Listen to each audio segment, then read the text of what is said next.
Here's a guy from a Ren fair to explain why more people are atheists now. If you've been a Christian longer than a minute, you are probably painfully aware of the fact that faith in much of the Western world is in a downward trend. Over the past decade, study after study has revealed a sharp decline in religious affiliation, church attendance, and belief in God, while the number of people identifying as having no religion has grown rapidly. Why is this the case? Well, it's complicated. Not a mystery, but it's complicated. Some of the problem is definitely with Christians ourselves. If you're interested in an introspective look at what we're doing to drive people away, check out part 2 of this series here. Otherwise, what I'd like to look at in this video are the outside forces causing people to become atheists. Here are the 5 biggest threats to faith and what we can do to respond to each. Number 1, scientific materialism. Have you ever seen God? Felt a soul? Discovered any evidence for spiritual beings or forces? Chances are the answer is no. Which makes believing in it pretty pointless, don't you think? Which has led many in the modern world to conclude that there is nothing to life but the physical world. For materialists, as they're called, we are nothing more than a collection of cells, a series of firing neurons giving the illusion of consciousness, but ultimately just bags of flesh. Consciousness per se is not an illusion. We may not think about it correctly, but if it were an illusion altogether, we wouldn't be able to think about it at all. The material world is all there is. As science has progressed over the years, this has become more and more popular. Emotions can be reduced to chemical imbalances. No, emotions are not chemical imbalances. A chemical imbalance is a pop psychology term to refer to unhealthy emotional phenomena. Normal, healthy emotions are not imbalanced, they are simply biochemical events. Miracles to natural phenomena. Well, every purported miracle that we've ever been able to explain has turned out not to be magic. While there are still some things that science can't explain, proponents of this idea say that it's just a matter of time. I don't know whether it's just a matter of time. Maybe science will eventually explain everything we currently see as a mystery, or maybe there are things that science will never be able to explain. It's ironic, however, that it's also a common apologist argument that the universe is rationally comprehensible, and that this is only possible if a god has imposed rational order upon it. Which is it? Is the universe rationally comprehensible because of God, or is it comprised of miraculous phenomena that human reason cannot comprehend, also because of God? Since all there is matter, we'll eventually be able to figure it all out. Well, no, there is also time, space, and energy. That's why I prefer to use the term physicalism rather than materialism to refer to the idea that only the physical exists. There's clearly more to physical reality than matter. But what about one's conscience? What about a sense of right and wrong? Those things were also produced by our brains and experiences. If you take this idea to its logical conclusion, there is no free will because everything is already determined by our brain chemistry. That doesn't follow. Physicalism does not entail determinism. We know that at the quantum level, determinism doesn't look like it works. It does look, however, like there's nothing at the quantum level that acts on the brain in such a way as to make our decisions non-deterministic. Which means that no choice is any better than any other.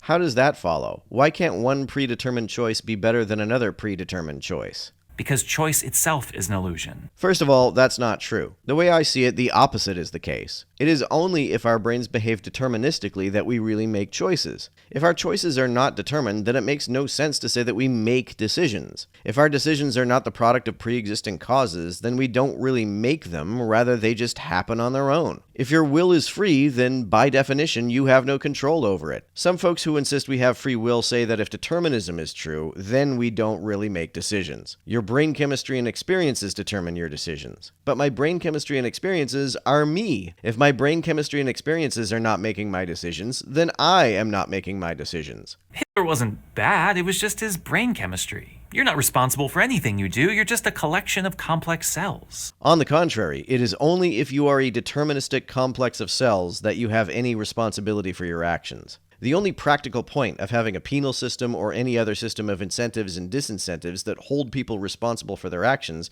is to exert causal influence over their behavior. The whole notion of accountability is predicated on the idea that punishments and rewards can have at least some deterministic influence over how people behave. It is only if our decisions are truly free that it then makes absolutely no sense whatsoever to hold anyone accountable for them. If our decisions are free, then it is not we who are making them. Rather, they are just happening on their own, and we are not responsible for them. This is absurd. That's right, it is, because it's a straw man of the determinist position. For people of faith, we must stress the individuality of the human person. By insisting that everyone worship and obey the same God? Our thoughts, hopes, dreams, attractions, choices, everything that points to our uniqueness and our freedom to make decisions. When we do this, we show that we are more than just material, that there is something about us that can't be measured or predicted. How does that follow? People are very complex, and that makes it difficult to predict our exact behavior, but that doesn't mean that there are behaviors that occur for no reason, and it certainly doesn't mean that we're more than physical elements. Because even if we did behave non-deterministically, that's something that matter is capable of doing. Matter does not always behave deterministically. We have a conscience. We have a soul.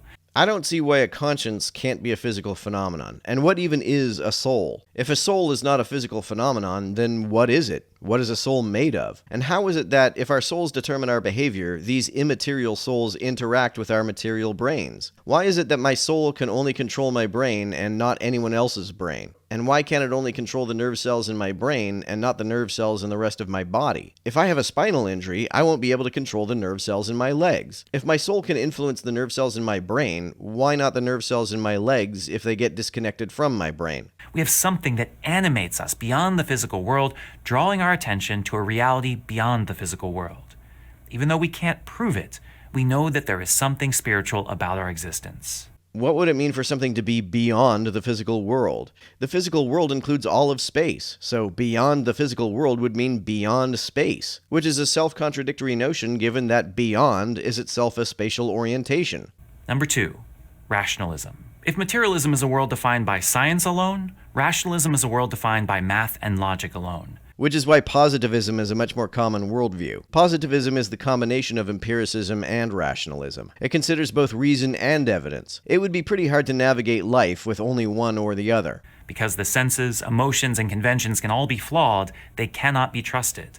Well, yeah, but our a priori inferences can also be flawed. If rationalists make this argument for their worldview, and I doubt many do, it's not a very good one. There is no truth that can surpass pure human reason. As with materialism, there is some truth to this. Who's going to argue against science? Who's going to argue against rationality? We don't want to be erratic beings guided solely by emotions or intuitions. What do the numbers say? What is logical? These are not bad questions to ask. And yet, we all know that what draws us to a beautiful sunset is not that it is rational. We fall in love and get married not because we've made calculations and can logically prove through some theorem that love is real. Being drawn to a sunset is rational in the sense that we can give a rational explanation for it. Lots of research has been done into what causes people to find things beautiful. The same thing is true of love. These are not spooky woo-woo phenomena. We have a pretty good idea of what they are and why they happen. No. Life's greatest pleasures, what brings us the most meaning, come not from pure logic, but from beauty and love, from art, history, music, poetry, literature, and yes, faith. I think you're missing the point of logic. Logic itself wasn't invented for the pleasure of it, although many do find it pleasant in itself. Logic was invented so we can navigate the boundaries of what we can and can't understand, which can help us find our way to the experiences we find pleasant. And so, the way that we combat the rationalist is not with reasoned arguments or debate. It's not to play their game with their rules. We must break them out of their isolated worldview to encounter sacred spaces, places that provoke a sense of awe and wonder, that point to something beyond anything that can be explained. As Blaise Pascal once said, "The heart has its reasons, which reason knows nothing of." We know the truth not only by reason, but by the heart. Sounds like feels over reals to me. How is the heart going to convince me that a timeless, spaceless, disembodied mind exists and wants me to worship him? While it's true that our emotions and intuition can't always be trusted, there is no reason to throw it away completely. Remember the feeling of seeing your first child. Let yourself be overwhelmed with falling in love. Look at the stars with immense wonder and don't try to analyze why. There's something that speaks to us beyond pure rationality, and it is the truth. I have no idea what any of that is supposed to mean. How is it supposed to convince me of anything? This guy is one of those apologists who makes arguments like, facts and logic can't explain the beauty of a flower petal, therefore God. Number 3, secularism. No doubt you've heard the word secular used by religious people a lot, complaining about a secular world, secular music, secular culture.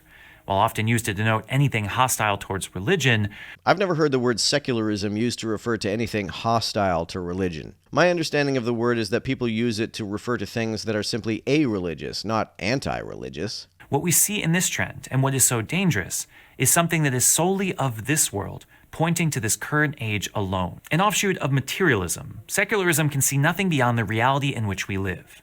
Does this mean that God does not exist in the reality in which we live?